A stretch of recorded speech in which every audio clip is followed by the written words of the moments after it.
انہوں نے اس مسئلے کو ہینڈل کیا ہے وہ انتہائی بھونڈا طریقہ تھا، غیر ذمہ داری تھی، اور ان سب شہادتوں کے ذمہ دار موجودہ گورنمنٹ ہے۔ اور میں پہلا مطالبہ یہ کرتا ہوں،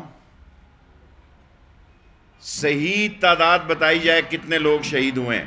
یہ سارا کام نواز شریف کی صوابدید پہ اور ایما پہ ہوا ہے۔ جو احمق یہ سمجھتے ہیں کہ ٹی وی بند کرنے سے یا فون بند کرنے سے حالات بہتر ہوتے ہیں، میں سمجھتا ہوں کہ ان میں یا شعور نہیں ہے یا فہم نہیں ہے۔ اتنا وحشت ناک منظر کبھی دیکھنے میں نہیں آیا جو اس دفعہ ان نااہل، نکمے، نکٹو، الٹریٹ، اور میں نہیں سمجھتا کہ یہ جو کچھ انہوں نے اتنا کہہ چکے ہیں، اور اب یہ نیا کٹا کھول دیا کہ فلانی پارٹی تھی فلانی، یہ سب کام خفیہ ہوا ہے اور نواز شریف صاحب کے کہنے پہ ہوا ہے اور غیر ملکی آقاؤں کو خوش کرنے کے لیے ہوا ہے۔